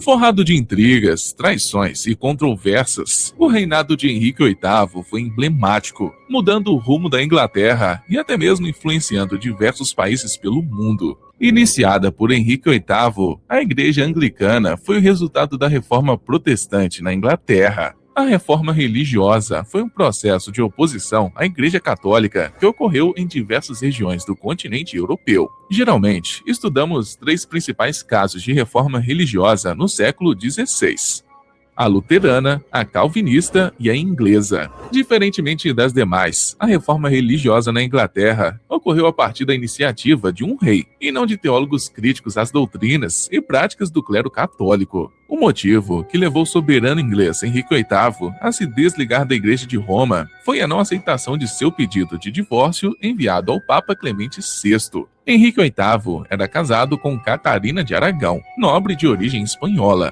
O motivo de seu pedido seria o fato de sua esposa não lhe dar um filho homem, situação que impossibilitava ao soberano inglês a ter uma continuidade na sua linhagem. Dos 6 filhos de Catarina, apenas a princesa Maria sobreviveu. O interesse de Henrique VIII era casar com Ana Bolena, uma dama da corte da Inglaterra, e com ela poder ter um filho que o sucederia. Como não foi aceito o pedido pelo Papa, o rei inglês declarou seu divórcio da rainha através de um tribunal nacional, em 1533. Um ano depois, Henrique VIII foi excomungado pelo Papa Clemente VI. Porém, não foi apenas a não aceitação do divórcio pelo Papa que levou o rei a romper com a Igreja Católica. Problemas políticos entre Inglaterra e Roma vinham desde a Guerra dos 100 Anos, que aconteceu entre os anos de 1337 e 1453, quando os altos dignatários católicos, localizados em Avignon, estavam mais próximos dos franceses que dos ingleses, durante o chamado Cisma do Ocidente. Havia ainda sérias críticas ao clero católico na Inglaterra desde ao menos o final do século XV, cujo principal expoente foi John Wycliffe. Após Henrique VIII ser excomungado, foi decretado na Inglaterra o ato de supremacia, pelo qual o soberano inglês passava a ser o chefe supremo da Igreja da Inglaterra. Com essa medida, era criada a chamada Igreja Anglicana. O rei inglês passava a ter o poder de nomear os ocupantes dos cargos eclesiásticos, além de decidir sobre assuntos de ordem religiosa. A estrutura eclesiástica foi mantida, adotando-se, porém, posteriormente a doutrina teológica desenvolvida por João Calvino. No aspecto econômico, o Estado inglês confiscou todos os bens da Igreja Católica, principalmente as terras dos mosteiros, que foram vendidas a vários nobres, comerciantes e fazendeiros. Tais medidas agradaram aos membros da pequena nobreza, ligados ao comércio e às atividades econômicas do nascente capitalismo. Por ironia dos acontecimentos, Henrique VIII não conseguiu ter um filho homem com Ana Bolena. A filha do casal, Elizabeth, tornou-se rainha anos depois. Ana Bolena foi acusada de traição extraconjugal, condenada e decapitada em 1536. Henrique VIII ainda se casou mais 4 vezes, sendo que no terceiro casamento conseguiu ter um filho homem, Eduardo, que o sucederia. Seu quinto casamento também terminou de forma trágica, já que sua esposa Catarina de Howard foi também decapitada em decorrência de ações extraconjugais. O anglicanismo consolidou-se na Inglaterra apenas com o reinado de Elizabeth I, que aconteceu em 1558 a 1603. Depois de sua irmã... Considerada a Rainha Virgem, que lutou para não perder sua cabeça em uma disputa pelo trono com sua prima, financiou a pirataria e provou ao mundo moderno que as mulheres podiam ser governantes excepcionais. Ela era a última rainha solteira. Se Elizabeth I aprendeu alguma coisa com a desastrosa política de casamento de seu pai ou de sua meia-irmã mais velha, a Rainha Maria I, foi que casar era uma situação perigosa e complicada. Seu pai teve 6 esposas ao longo de sua carreira real, e o casamento de Maria com o rei espanhol inspirou a indignação apaixonada de seus súditos ingleses. Além disso, a situação de Elizabeth era delicada. Como mulher, ela corria o risco de perder sua independência, pois já haviam muitas pessoas que duvidavam de sua capacidade de governar.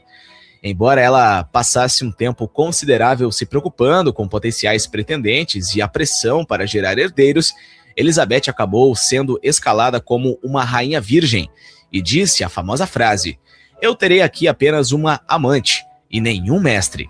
Embora muitos acreditassem que era contra as leis da natureza uma mulher governar, Elizabeth provou que todos estavam errados. Por não se casar, ela foi capaz de preservar a autonomia inglesa e minimizar o partidarismo entre a nobreza inglesa. Ela desafiou as probabilidades de herdar o trono.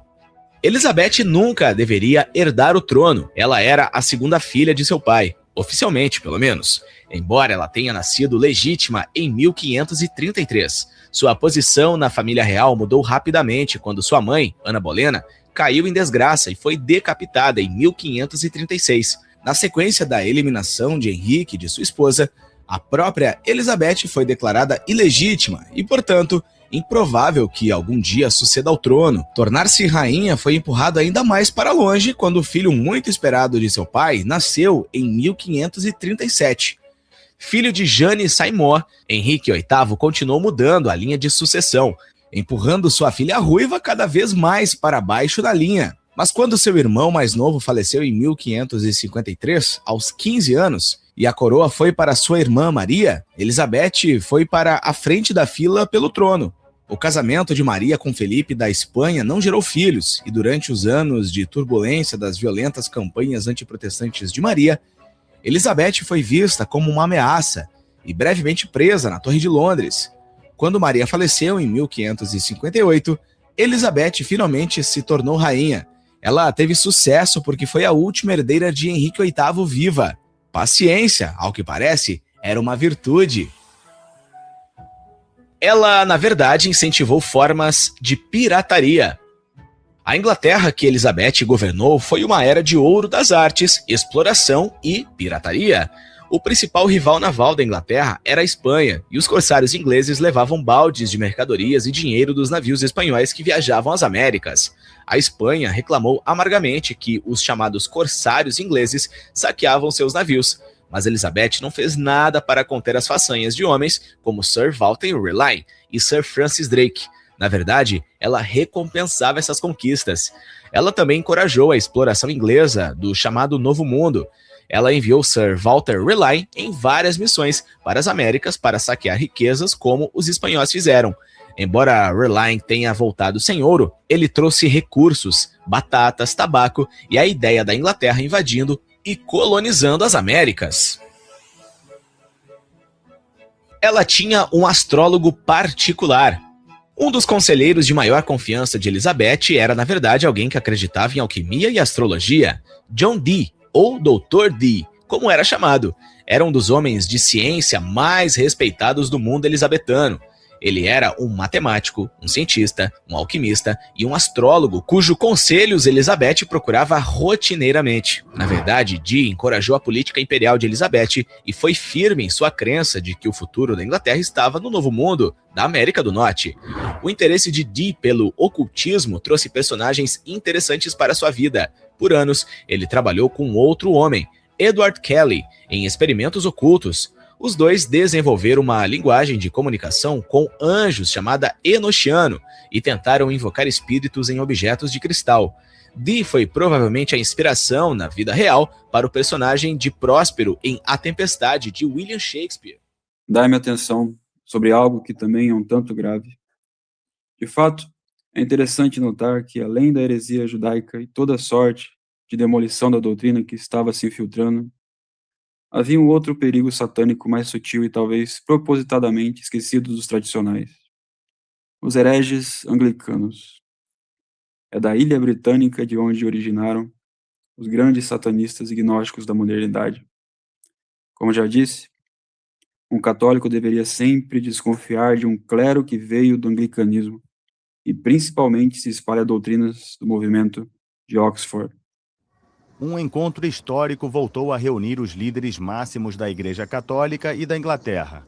Meio século após a primeira oração conjunta das duas religiões, o Papa Francisco repetiu o gesto no Vaticano, ao lado do primaz dos anglicanos, o arcebispo da Cantuária Justin Welby.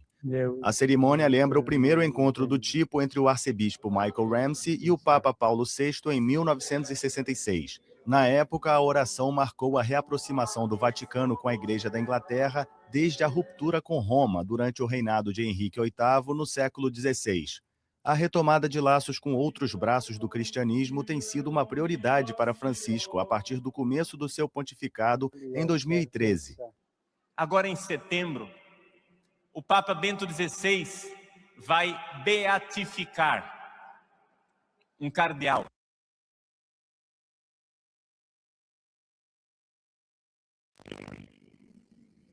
Ele escreveu uma poesia. O cardeal Newman, ele era protestante, anglicano. Ma c'è un'altra esperienza. Nel nord di Argentina ci sono le missioni anglicane con gli aborigeni e le missioni cattoliche.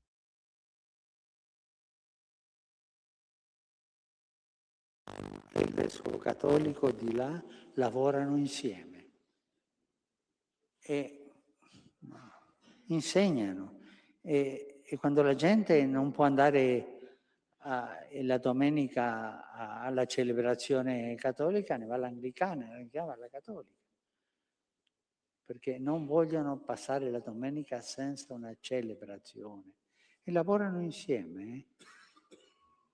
E qui la Congregazione per la Dottrina della Fede lo sa e fanno la carità insieme e tutti i due vescovi sono amici e le due comunità sono amiche, no?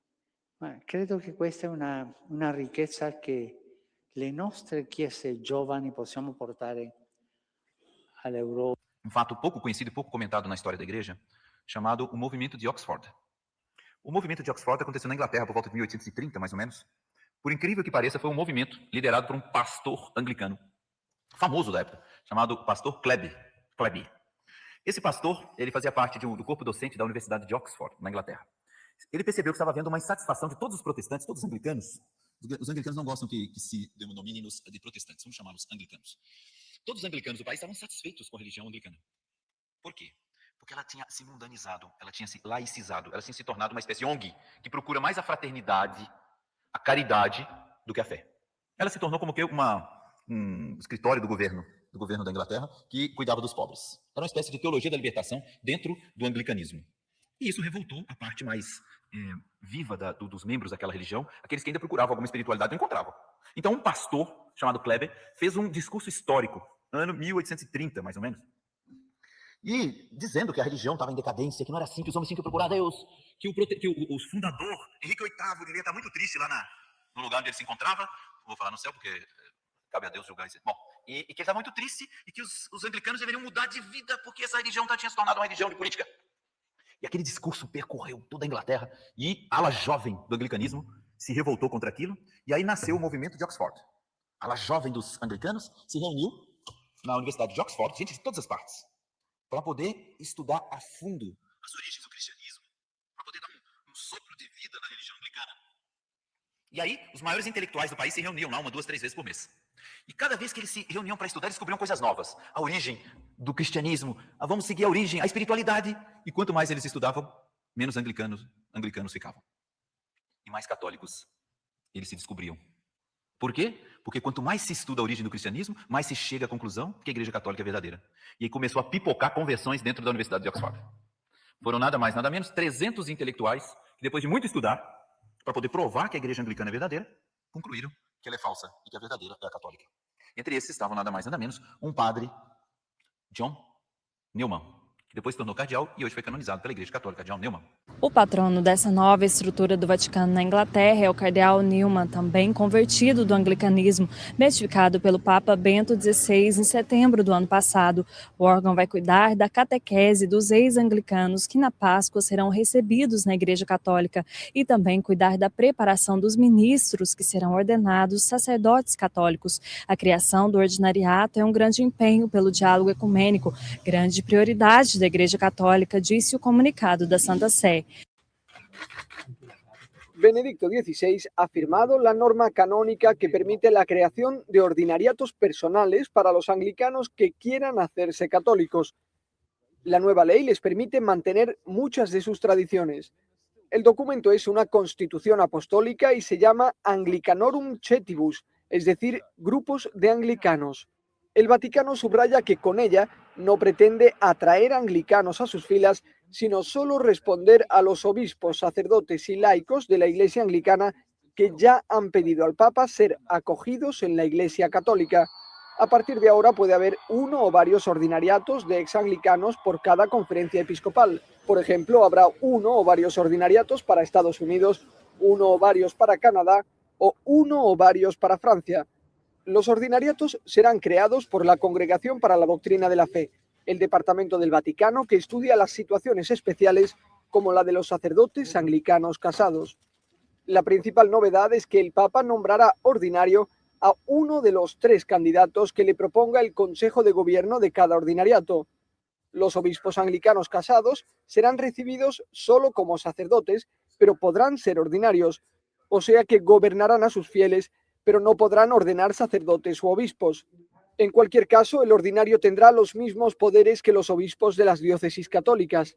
Por ejemplo, podrá crear órdenes religiosas, intervenir en la conferencia episcopal o establecer una parroquia.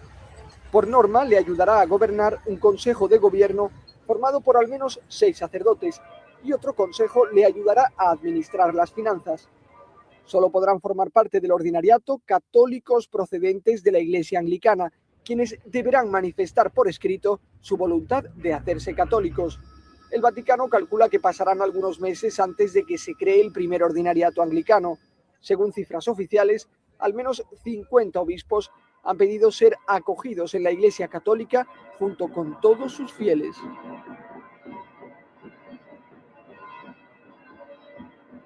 Estou aqui através desse vídeo, rapidamente espero que ele venha a ir para a internet para falar sobre uma coisa que eu acabei de ver e ouvir de um candidato a presidente da República. Cabo da Ciolo, você precisa de um tratamento psiquiátrico. Sabe que dia que o senhor será presidente da República? Nunca. Onde que a maçonaria vai perder tempo com uma pessoa que tem problemas mentais como o senhor? Nunca. Eu quero dizer para o senhor que nós temos na história, o senhor é tão desinformado, o senhor deve ser aquele pastor pentecostal daqueles bem sem informação.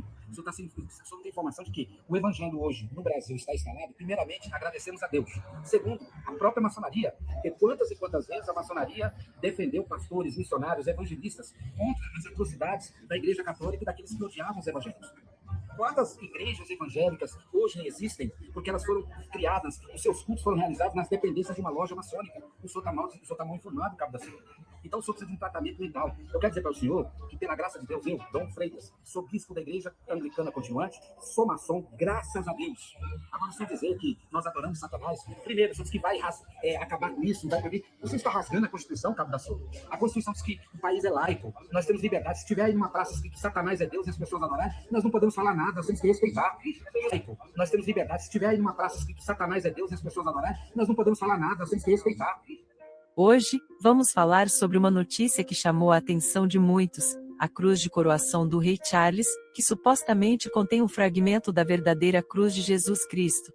Recentemente, o Papa Francisco presenteou o herdeiro do trono britânico com essa relíquia sagrada, que será usada na cerimônia de coroação do rei. Acredita-se que a cruz tenha sido feita na Idade Média e tenha sido usada por muitos monarcas ao longo dos séculos. A verdadeira cruz, também conhecida como Cruz de Cristo, é considerada uma das relíquias mais sagradas do cristianismo. Segundo a tradição, ela foi usada para crucificar Jesus Cristo e, desde então, tem sido objeto de veneração e devoção. A decisão do Papa Francisco de presentear o rei Charles com um fragmento da verdadeira cruz é significativa, já que destaca a importância da união entre as igrejas anglicana e católica. Além disso, é um gesto simbólico de reconhecimento da importância da monarquia britânica na história e cultura do mundo ocidental. Independentemente das opiniões pessoais, é inegável que a cruz de coroação do rei Charles é uma relíquia de grande importância histórica e religiosa. Ela representa a continuidade da tradição monárquica e o vínculo entre a Inglaterra e a Igreja Católica. E agora, com o fragmento da verdadeira cruz, ela se torna ainda mais significativa e simbólica. Em fevereiro de 1570, o Papa São Pio V declarou que Elizabeth era uma herege, como tal, foi excomungada por uma bula que liberava os católicos de qualquer lealdade a Elizabeth, convocando-os a removê-la do trono.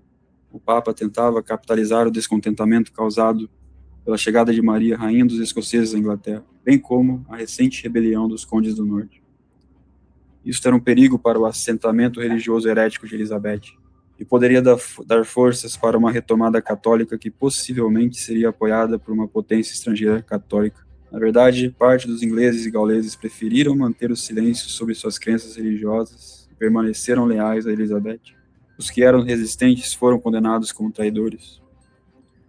Eles queriam continuar a viver com o seu culto religioso católico, mas a maioria não queria que o Papa tivesse poder político. E é dali que surge uma grande força contra o ultramontanismo católico, importando suas ideologias para toda a Europa e principalmente para a França, onde mais tarde se estourará no galicanismo. O parlamento inglês, em 1571, aprovou uma série de atos destinados a proteger Elizabeth de quaisquer consequências da bula papal. Os atos de traição incluíram qualquer um que falar ou escrever que a rainha Elizabeth não era a verdadeira rainha da Inglaterra e do povo gaulês, estava condenado. O outro ato tornou ilegal qualquer pessoa que trouxesse qualquer bula papal para a Inglaterra e países de Gales, ou tentar cumprir suas ordens. Estava instalado a ideologia que iria influenciar todos os movimentos de igreja nacionais cismáticas. A terrível ilha inglesa também foi refúgio para todos os intelectuais que eram perseguidos na Europa pela Santa Inquisição ou pelos reinos católicos. Ali, sem sombra de dúvidas, fora um caldeirão onde o diabo misturou todos os hereges e blasfemadores juntos. E de lá surge a força que influenciaria o ecumenismo conciliar, o movimento de Oxford. Era um movimento religioso de anglicanos da alta igreja, a maior parte deles membros da Universidade de Oxford. Na primeira metade do século XIX, o principal ponto defendido pelo movimento era demonstrar que a igreja anglicana era uma descendente direta da igreja estabelecida pelos apóstolos. Dois grandes líderes do movimento eram Edward Pusey e John Henry Newman, este hoje canonizado pelos conciliares. Postularam a teoria do ramo, que afirma que o anglicanismo, junto com os ortodoxos orientais cismáticos e o catolicismo romano, formam três ramos da histórica Igreja Católica pré-cisma. Defendiam a inclusão de aspectos tradicionais da liturgia, da prática religiosa medieval, pois acreditavam que a Igreja havia se tornado muito simples. Newman argumentou que as doutrinas da Igreja Católica Romana, conforme definidas pelo Concílio de Trento, eram compatíveis com os 39 artigos da Igreja da Inglaterra do século XVI. Newman acreditava que as igrejas romana e anglicana eram totalmente compatíveis. Será que algum católico já percebeu que a missa e sacramentos novos ordos são tão parecidos com os do anglicanismo? Por que esse ecumenismo diabólico exacerbado? Por que esse ódio anglicano à missa tridentina de São Pio V, o que condenou Elizabeth? Descobrimos neste documentário algumas peças chaves neste quebra-cabeça. O satânico desejo da União Católica Anglicana. E eis uma das causas da Segunda Guerra. É necessário que as nações sejam esmagadas para se ter uma cristandade unida, forte e capaz. Trataremos de apoiar todas as armadas, pois as divisões religiosas sempre complicarão a unidade. Que a Europa se converta em um campo de sangue. Conde de Halifax, um dos senhores da guerra da Inglaterra durante a Segunda Guerra Mundial. Livro Reunião das Igrejas, discurso do Conde Halifax. Alguns de vós talvez se perguntem do porquê a guerra contra a igreja se estende tão amplamente. Na verdade, cada um de vós conheceis bem a natureza, o zelo e a intenção das seitas, sejam chamadas de maçônicas ou de qualquer outro nome. Quando se compara com a natureza, propósito e amplitude do conflito travado em quase todos os lugares contra a igreja, não se pode duvidar que a presente calamidade é atribuída aos seus enganos e maquinações, em suma parte, pois a partir deles é formada a sinagoga de Satanás, que reúne suas forças, avança seus estandartes e se une à batalha contra a Igreja de Cristo. Sílabos dos erros modernos, Papa Pio IX.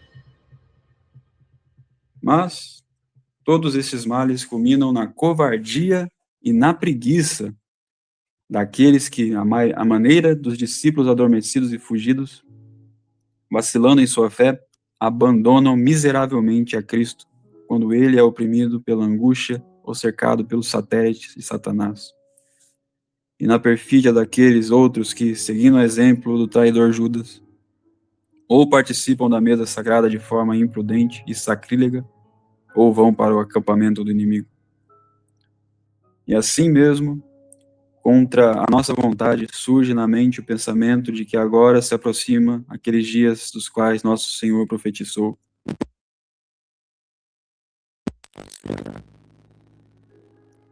Ora, todo aquele que entre os fiéis tiver refletido piedosamente sobre todas essas coisas deve inflamar-se com a caridade de Cristo em sua agonia e esforçar-se mais veementemente por expiar as próprias faltas e a dos outros, reparar a honra de Cristo e promover a salvação eterna das almas. E de fato, aquela frase do apóstolo, onde abundou o pecado, superabundou a graça, pode ser usada de uma maneira para descrever a presente era. Pois enquanto a maldade dos homens aumentou grandemente, ao mesmo tempo, pela inspiração do Espírito Santo, um aumento maravilhoso foi feito no número de fiéis de ambos os sexos, que com mente ansiosa se esforçam para satisfazer as muitas ofensas oferecidas ao divino coração. Não hesitam em oferecer-se a Cristo como vítimas. Ipse multa, Papa Pio IX. E para terminar, no Complô contra a Igreja, um livro que todo católico tem a obrigação de ler, diz: um cônego de Langres, que acusado de heresia, havia sido enviado pelo Papa para que fosse examinado pelo arcebispo de Sens e pelo bispo de Nevers. Desculpa depois, em Roma, 2 anos depois, os seguintes termos: havia tido medo de me apresentar perante os juízes na altura designada, porque o sentimento popular contra a heresia era tão forte que não só queimavam a todos os hereges, mas também a todos os suspeitos de heresia. Por isso supliquei que me dessem a proteção papal e a licença para purgar minha miserável culpa devidamente em Roma.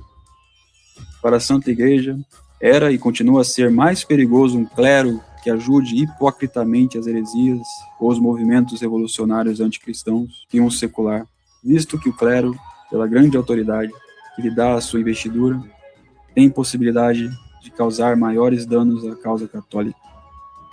Por isso, na legislação canônica e civil que se aprovou contra as heresias, impôs-se a todos os fiéis a obrigação de denunciar imediatamente não só os hereges, como os fautores de heresia também, incluindo os clérigos, qualquer que fosse a hierarquia. Em 1318, Jean de Drazic, bispo de Praga, foi mandado a Avignon pelo Papa João XXII para responder à acusação feita por Frederico de Schomberg, cônego de Wishart, que denunciava o prelado como um fautor de heresia. A queixa estabelecida que os hereges eram muito numerosos e que tinham, nesse meio, um arcebispo e 7 bispos, e cada um deles possuía 300 discípulos. O que se dizia acerca de suas crenças indicava que eram simultaneamente valdenses e luciferianos. Como se vê, o fervoroso cônego, cumprindo com seu dever, acusou a tempo a esse bispo de Praga, não por heresia, mas por ser fautor de heresia. Que quer dizer fazer passar-se como católico ortodoxo, mas ajudando os movimentos subversivos.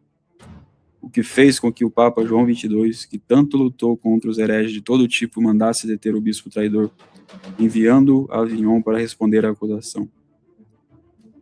Nessa região havia então um arcebispo e 7 bispos luciferianos, ou seja, adoradores de Lúcifer. Isto mostra-nos que os problemas que então ameaçavam a sociedade cristã eram tão graves como os atuais. Só que com a diferença que naquela ocasião, tanto a Santa Igreja como os Estados cristãos se defendiam eficazmente do inimigo, enquanto que atualmente temos bispos e cardeais comunistas ou os que favorecem o comunismo e a maçonaria. Grave prejuízo para a Igreja e para os povos que nela têm depositado confiança e fé. É preciso reconhecer que a sua santidade, o Papa João XXII, é digno de toda veneração e elogio, visto que neste e em outros casos obrou sempre com rapidez e energia contra os clérigos, sem distinção de hierarquia, que traíram a Santa Igreja. Compreendeu o mal que podia fazer um bispo luciferiano, ou cúmplice dos luciferianos, era maior que o que poderia causar um simples secular. Como na atualidade é maior o dano que causa um prelado cúmplice do comunismo que o que pode causar um civil. O Papa João XXII, com seu zelo em defender os fiéis das tentações do demônio, se demonstra outra vez com o bispo de Cracóvia, João Muscata, a quem o Papa aplicou severa repreenda, não porque fosse herege ou cúmplice de sectários, mas simplesmente por sua brandura e negligência, a favor das quais os hereges se haviam tornado audazes em sua diocese.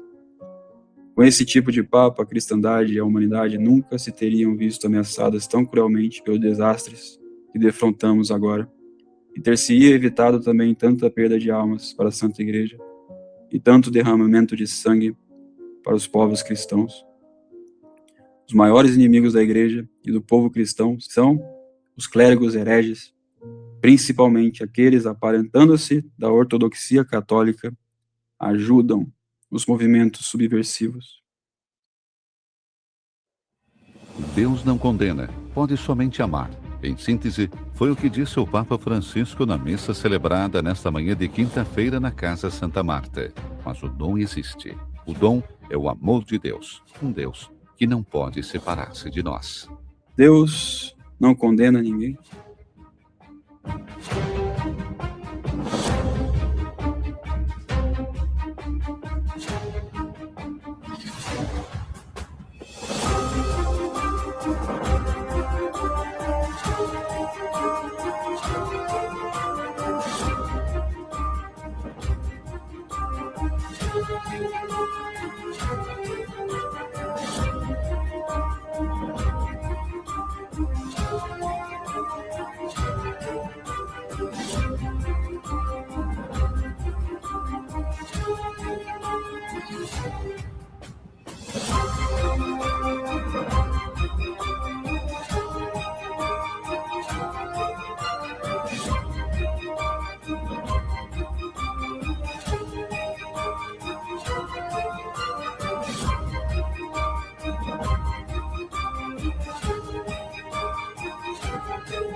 Salve Maria, bom dia a todo o povo católico da terra de Santa Cruz. Em nome do Pai, do Filho e do Espírito Santo. Amém.